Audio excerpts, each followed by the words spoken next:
Saudara Ketua Umum Partai Amanat Nasional Zulkifli Hasan membantah tudingan PKS soal sodorkan Kaisang di Pilgub Jakarta. Zulkifli menyebut parpol yang membutuhkan Kaisang.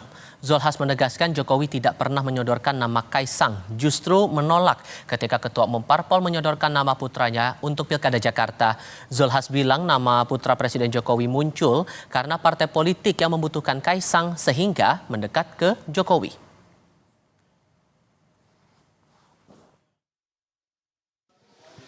Gimana Pak kalau Kaisang begini-begini? Jangan Pak Zul, gimana nyuruh? Ya, orang saya tanya aja Pak Jokowi bilang jangan. Jadi nggak betul kalau nyuruh-nyuruh tuh yang ngomong siapa sih? Oh nggak benar, kapan Sekjen PKS ketemu Pak Jokowi? Tahu dari mana dia? Ya kapan ketemunya? Kok kayak pernah ngobrol gitu? Nggak pernah, saya ketemu nanya. Ayo, benar saya apa benar sana? Gitu loh. Mungkin partai-partai yang perlu Mas Kaisang ya, itu soal lain gitu.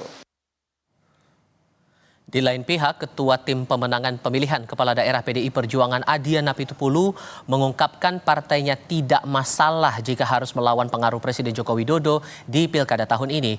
Adian menyebut campur tangan Jokowi di politik nasional maupun daerah bergantung pada kepentingannya. Namun ia menegaskan PDI Perjuangan siap menghadapi Pilkada lebih baik dari Pilpres.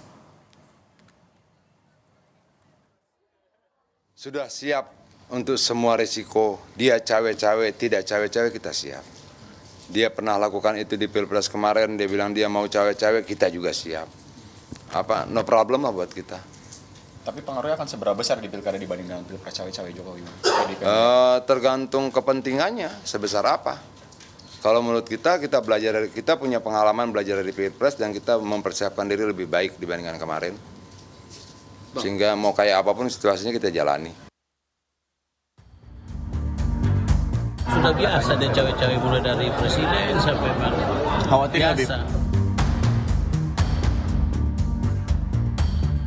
Sama sekali tidak ada. Menawarkan nama Mas Kaisang kepada parpol Sama sekali ini. tidak ada.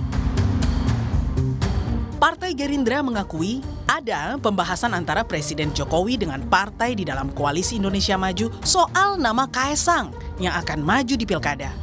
Namun Muzani bilang pembicaraan masih terkait penjajakan paslon, belum penentuan calon gubernur dan wakil gubernur yang akan diusul di Pilkada DKI karena waktu pendaftaran Pilkada yang terbilang masih cukup lama.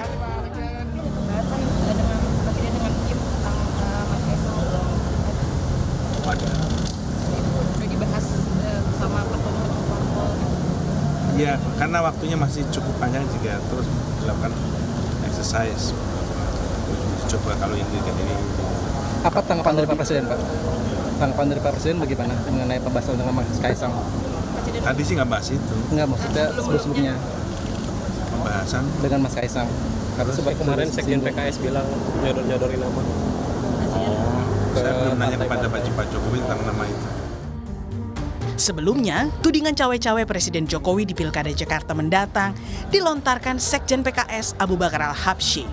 Ia menyebut Jokowi menyodorkan nama Kaisang Pangarep ke sejumlah partai politik untuk diusung menjadi cawagup di Pilgub Jakarta 2024. Mungkin soal isu cawe-cawe Pak Jokowi di Pilkada ini kan Sudah biasa dia cawe-cawe mulai dari presiden sampai mana. Khawatir biasa. Jadi nggak ada masalah, biar aja. karena nanti kalau misalnya Pak Jokowi nyodorin Kaisang jadi wakilnya RK misalnya. Sudah nyodorkan. Sudah nyodorkan. Ketua Umum PSI Kaisang Pangarep membantah pernyataan Sekjen PKS itu yang menyebut Presiden Jokowi menyodorkan namanya ke sejumlah parpol untuk diusung di Pilgub Jakarta. Kaisang menyebut pernyataan Sekjen PKS itu adalah kebohongan publik. Melalui keterangan tertulis pada Jumat 28 Juni, Kaisang mengatakan Pak Sekjen PKS tidak bicara sesuai fakta. Pak Jokowi tidak pernah menawarkan nama saya ke partai-partai. Silakan cek atau sebut partai mana yang pernah ditawari Pak Jokowi. Cara-cara seperti itu tidak baik dan ini merupakan pembohongan kepada publik. Senada dengan Kaisang, staf khusus Presiden Grace Natali membantah tudingan PKS soal cawe-cawe Jokowi untuk mengusulkan Kaisang ke Koalisi Indonesia Maju. Grace menegaskan urusan pilkada menjadi ranah partai politik, bukan presiden. Pak Presiden tidak ikut campur di dalam pilkada. Pilkada itu ranahnya para partai-partai, khususnya ketua umum partai. Kalau kita bicara soal pencalonan, tentunya di situ akan diperhitungkan popularitas dari masing-masing tokoh, kursi dari partai-partai ada berapa, apakah bisa koalisi dan tidak dan sebagainya gitu. Jadi sekali lagi kami tegaskan bahwa tidak ada dari Pak Presiden ikut campur dalam hal-hal terkait pilkada. Usai PKS resmi mendeklarasikan dukungan untuk Anies maju di Pilkada DKI Jakarta, lantas apakah Jokowi masih berperan untuk menentukan siapa yang akan diusung Koalisi Indonesia Maju di Pilkada DKI Jakarta? Tim Liputan Kompas TV.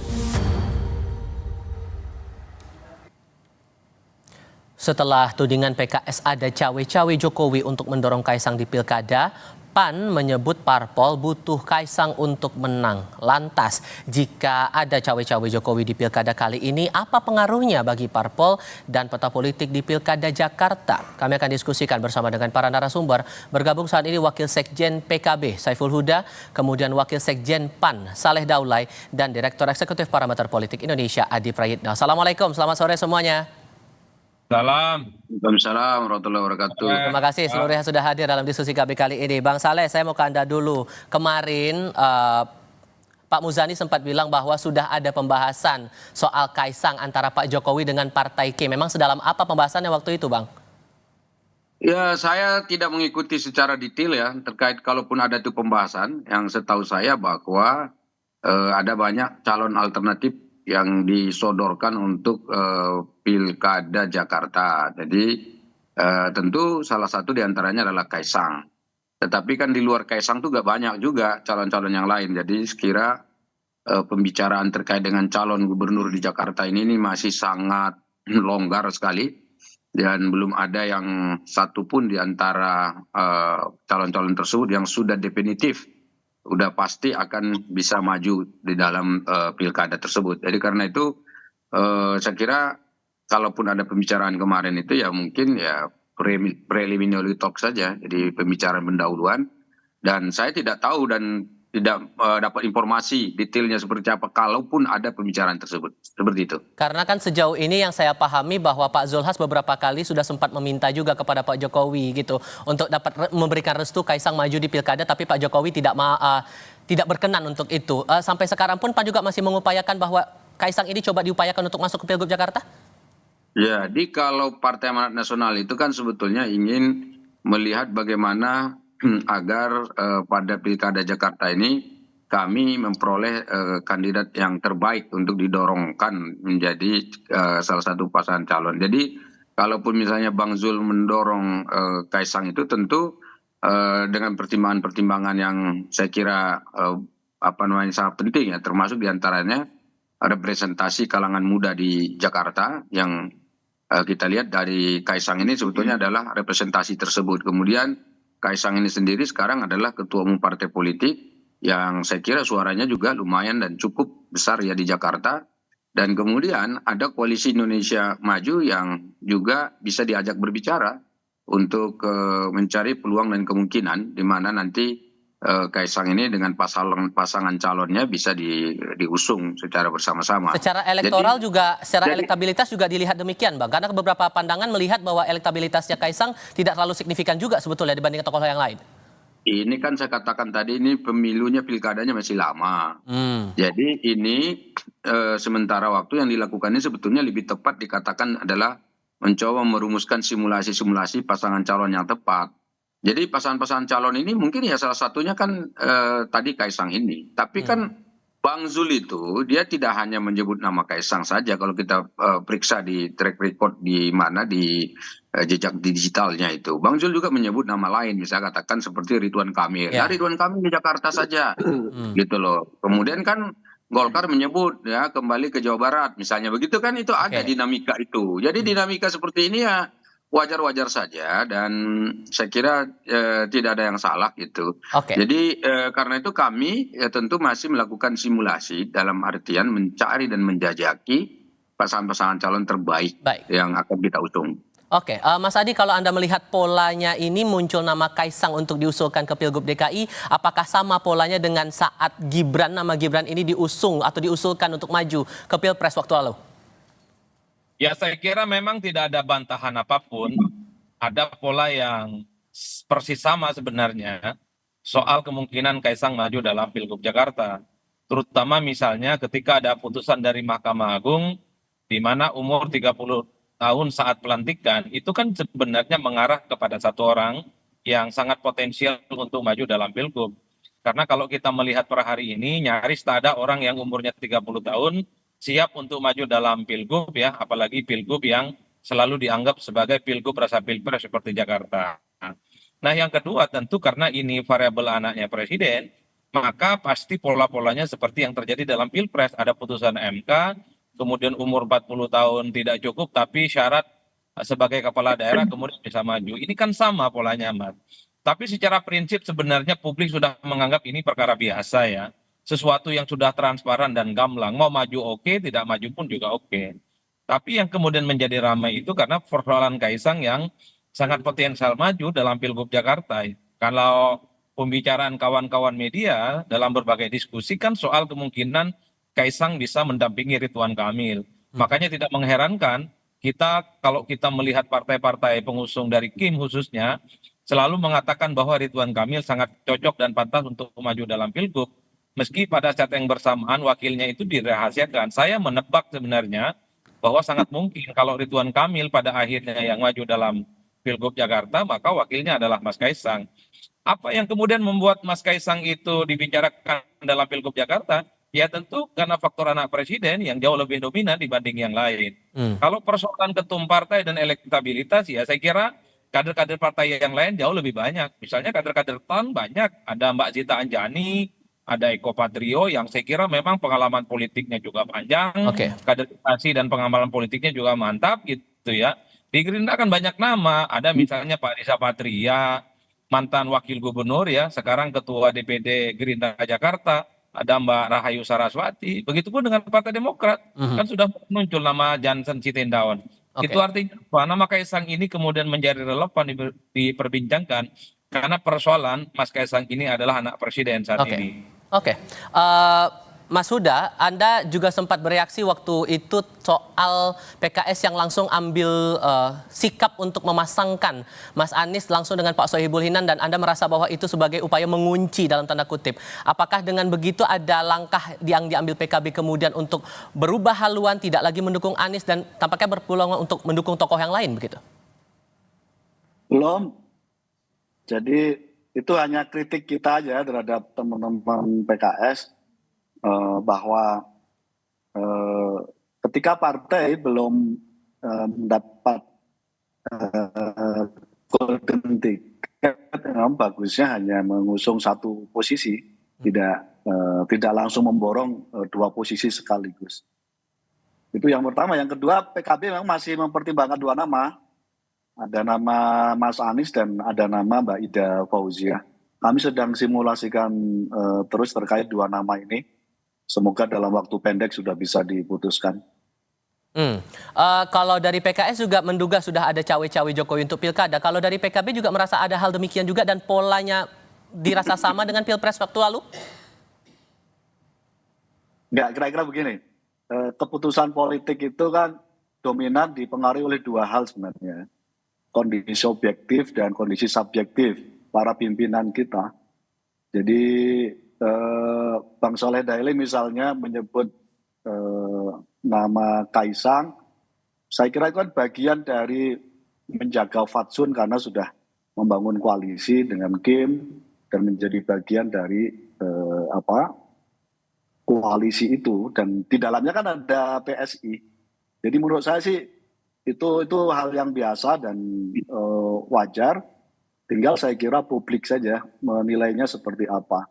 Nah, terkait dengan spekulasi siapa yang mendukung siapa atau partai yang lebih pengen siapa, saya kira nanti di akhir aja, Mas. Nanti kira-kira menuju tanggal 27 Agustus pas mau pendaftaran, akan kelihatan lebih detailnya seperti apa. Tadi kan Anda sudah bilang ada nama Mas Anies, ada nama Bu Ida. Nah, sejauh ini kecondongannya mengarah kemana dan bentuk komunikasi politik yang dilakukan PKB ke partai lain gimana? Kami terus bangun komunikasi dengan teman-teman PDI Perjuangan, komunikasi ke PKS, dengan teman-teman Nasdem juga komunikasi. Tapi semangatnya sekali lagi kita ingin Jakarta dapat pemimpin yang baik, Jakarta dapat pemimpin yang mengerti bagaimana supaya setelah atau pasca tidak menjadi ibu kota negara itu tetap eksis dan tetap menjadi tempat di mana semua warga Indonesia bisa bekerja dengan baik di Jakarta. Oke, tapi kalau hitungan per hari ini, kita paham bahwa kondisinya masih cair begitu. Dari partai juga melihat waktunya masih lama untuk proses pendaftaran Cagup-Cawagup. Tapi terhitung untuk hari ini, apakah ada peluang begitu bagi PKB akan berkoalisi dengan PKS dan PDI Perjuangan? Karena PDI juga menyatakan nama Anies masuk radar nih. Mas Huda? Sementara ini komunikasi kami dengan mereka.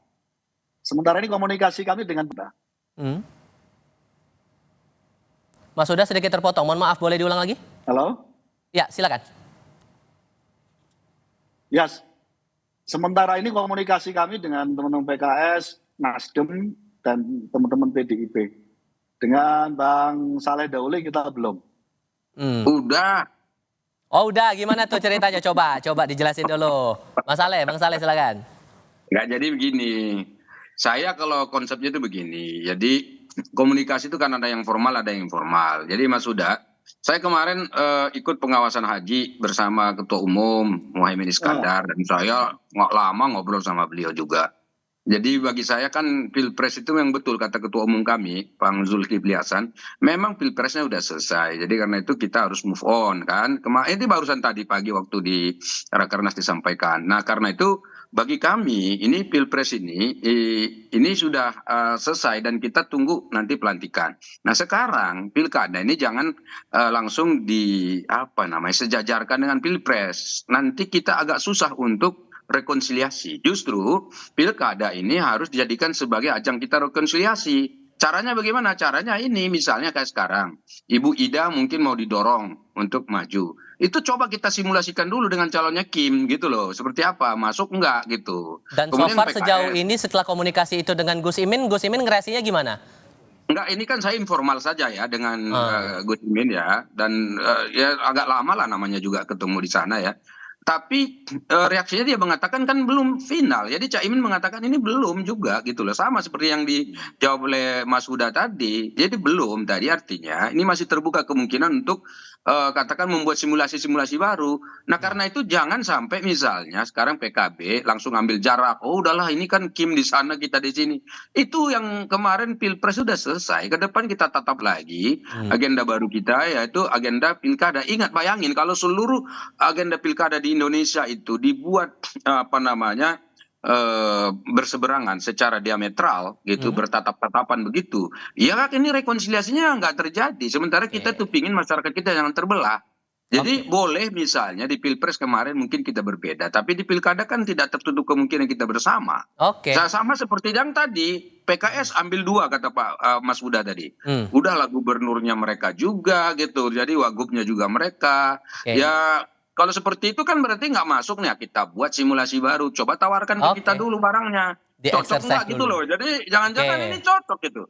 Ini cara yang sangat efektif loh untuk kita membangun kebersamaan lagi ke depan. Karena gini, jangan sampai hanya karena urusan politik lalu kita nggak bisa komunikasi dengan baik. Iya kan, dalam pilkada-pilkada dan juga dalam urusan negara ini. Urusan kita banyak.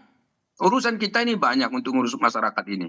Jadi temanya bukan hanya soal pemilihan, tetapi di balik soal pemilihan itu ada agenda besar yang harus kita kerjakan demi kepentingan masyarakat dan rakyat, begitu. Oke, nah kalau Mas Adi ngelihatnya PKB peluangnya kemana nih? Kalau sudah ada komunikasi informal seperti itu, ada peluang nggak PKB buat bergabung ke Kim atau justru membuat poros yang lain atau ada peluang-peluang tertentu? Tapi jawabnya nanti ya Mas ya, jawabnya setelah jeda berikut ini, kita jeda sebentar.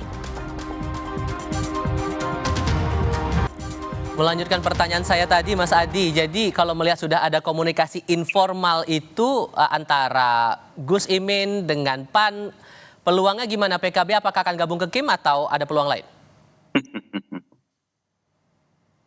Mas Adi? Oke. Kita coba perbaiki komunikasi kami dengan Mas Adi Prayitno. Tapi sebelumnya kami ajak Anda dulu, para narasumber dan pemirsa Kompas TV, untuk melihat dulu pernyataan dari Sekretaris Jenderal PDI Perjuangan Hasto Kristianto yang baru-baru ini menyatakan proses cawe-cawe Jokowi di politik nasional maupun daerah sudah berlangsung lama dan disampaikan langsung oleh Jokowi sendiri. Kita coba disimak dulu. Siapa yang khawatir? Kalau seandainya Pak Jokowi akan...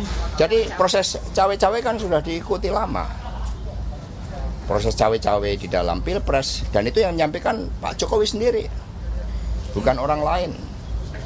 Nah sehingga di dalam menentukan pemimpin, itu rakyatlah yang punya kedaulatan di dalam melakukan suatu cawe-cawe yang sesungguh-sungguhnya. Mas, tapi kalau Mas Kaisang maju di Pilkada Jakarta gimana nih Mas? Ya tanya PSI ya. Kami tanya tentang PDI Perjuangan. Menurut ya. Mas itu terlalu cepat nggak sih untuk Mas Kaisang? Ya tanya PSI ya. Saya coba cek dulu audio saya dengan Mas Adi Prayitno. Mas Adi mendengar suara saya, Mas Adi? Mas Adi? Oke, kita coba perbaiki lagi. Bang Saleh, saya kasih giliran merespon dari pernyataan tadi. Cawe-cawe Jokowi katanya sudah berlangsung lama, kata Mas Hasto. Jadi dulu saya ingat betul ya, ketika Presiden Jokowi menyampaikan istilah cawe-cawe itu kan jadi muncul reaksi ya dari masyarakat dan juga para pembaca berita lah semacam itu. Ada dua makna waktu itu yang disampaikan lah. Tapi salah satu makna yang penting di situ sebetulnya yang dimaksudkan cawe-cawe itu adalah Pak Jokowi ingin memfasilitasi agar proses pergantian kepemimpinan baik di tingkat pusat maupun di daerah itu berjalan dengan baik sesuai dengan aturan perundang-undangan. Jadi yang dimaksudkan cawe-cawe itu adalah menyediakan fasilitas yang sesungguhnya sesuai dengan ketentuan demokrasi yang kita anut di Indonesia. Jadi karena itu dari sisi ini maka tidak ada yang salah sebetulnya dari aspek cawe-cawe itu. Kemudian yang kedua, kita kan sudah melakukan Pilpres nih ya, udah kelihatan. Jadi yang dimaksudkan cawe-cawe itu sendiri kan sudah dipersoalkan juga. Bahkan itu sampai ke Mahkamah Konstitusi juga kalau misalnya kita lihat ya. Walaupun tidak menggunakan istilah cawe-cawe, tapi oleh Mahkamah Konstitusi sampai hari ini saya kira Presiden Jokowi dianggap tidak katakanlah terlibat langsung untuk mencampuri dan juga katakanlah memenangkan salah satu kandidasi di dalam Pilpres yang kemarin. Memang Pak Jokowi itu kan waktu dia menyatakan istilahnya ya, dia memfasilitasi ini, dia mengatakan dia kan sebagai warga negara juga punya hak politik. Sebagai warga negara punya hak politik dan punya istilahnya kecenderungan misalnya untuk berpihak. Dan itu sangat wajar gitu. Tetapi memang tidak boleh menggunakan fasilitas negara yang memang di mana fasilitas negara itu eksklusif, itu hanya untuk mengurus negara. Ya, di mana presiden kita adalah Presiden Jokowi. Tapi ada pandangan kritis karena ada pelibatan anak presiden yang ikut serta dalam agenda-agenda pemilu gitu, Bang. Kalau anak presiden yang ikut itu kan juga sebetulnya sah saja kan, buktinya dalam ketentuannya ada dan tidak ada satu aturan pun yang dilanggar, udah dicoba diuji di mana-mana saya kira, dan itu perdebatannya kan sudah ada dan capek misalnya kalau kita ulangi lagi perdebatan itu, tapi yang jelas itu sudah disahkan dan semua kita sudah menerima hasil itu. Jadi kalaupun misalnya anaknya ikut, itu bukan berarti di belakangnya dia cawe-cawe gitu ya. Sebetulnya kan tinggal mencari pembuktian-pembuktian saja soal terkait itu. Nah, ada dugaan mungkin saja karena Pak Jokowi ini mungkin popularitasnya masih sangat bagus, akseptabilitasnya tinggi dan seterusnya, dan itu bisa mempengaruhi misalnya seperti itu kepada akseptabilitas anaknya, itu bisa saja terjadi.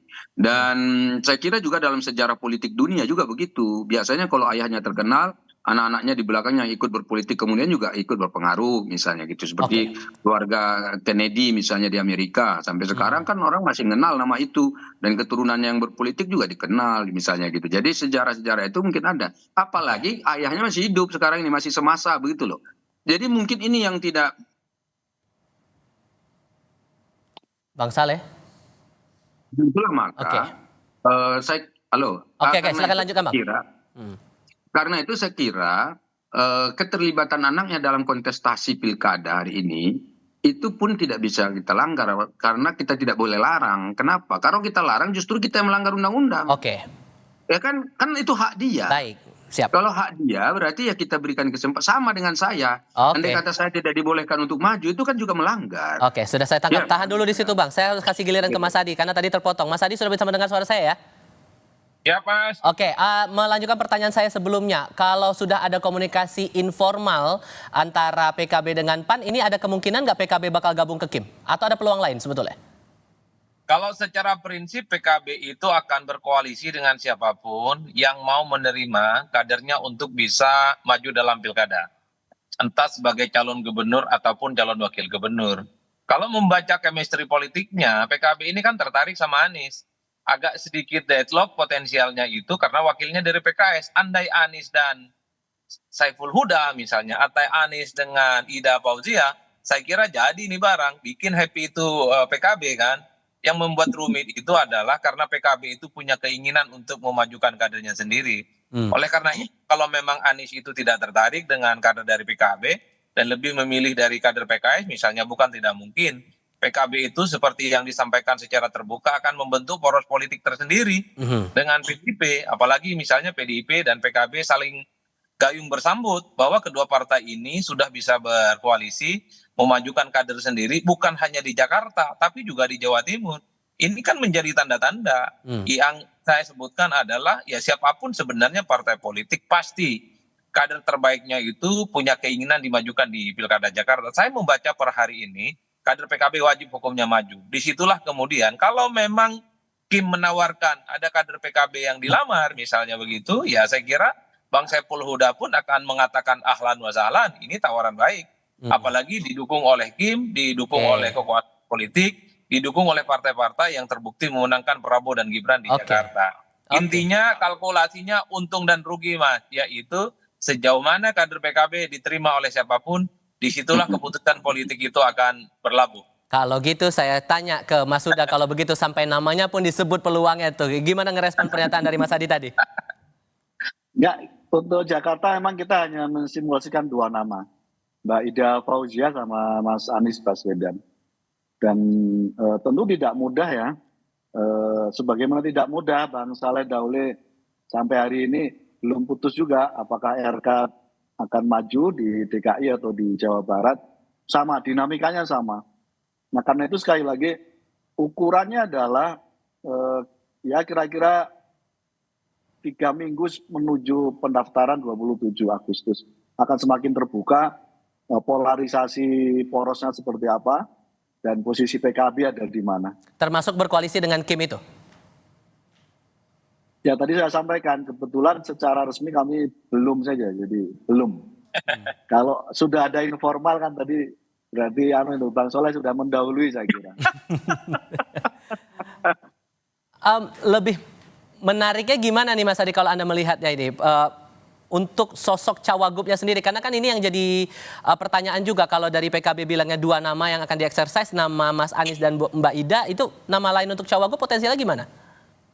Sebenarnya kalau soal partai-partai yang tertarik untuk berkoalisi dengan Anies, sebut saja misalnya PKB, ini kan soal siapa yang bisa mendampingi adalah titik uji apakah partai-partai itu akan solid ataupun tidak. Ketika PKB mengumumkan Anies sebagai calon gubernur pertama kali, terkesan memang ini keputusan politik yang menunjukkan betapa memang PKB itu melihat Anies rasional jika diusung maju di Jakarta tentu soal potensial menang dalam kompetisi. Tapi ketika wakilnya itu seakan-akan dikunci oleh PKS, Sohibul Iman, PKB tentu bereaksi. Publik melihat karena memang PKB pun ada keinginan supaya salah satu kader terbaiknya untuk bisa maju, Mbak Ida Fauzia. Nah PDIP yang dulu misalnya juga dikaitkan soal kemungkinan ingin bergabung dengan Anies, tapi wakilnya dikunci oleh PKS, bangunlah mereka ini komunikasi dengan PKB tentang kemungkinan berkoalisi, bikin poros sendiri entah di Jakarta ataupun di Jawa Timur. Sorry, saya potong di situ. Kalau kemudian kemungkinannya PKB berkoalisi dengan PDI Perjuangan, cagup-cawagupnya siapa kira-kira pasang-pasangannya? Ya ada Mbak Ida Fauzia tadi yang disebutkan simulasinya, Anies pasti akan ditinggalkan. Biarkan Anies bersama PKS dan mungkin akan mencoba meyakinkan Nasdem supaya cukup kursinya sebagai pasangan calon gubernur dan wakil gubernur. Oke. PKB dan PDIP juga cukup sebagai poros politik sendiri. Ida Fauzia mungkin dengan Ahok, Ahok dengan Ida Fauzia, cocok ini bareng. Baik. Ini akan menjadi koalisi semangka, ya kan? Koalisi antara Islam dan nasionalis, merah dan hijau. Nah, tinggal di Kim.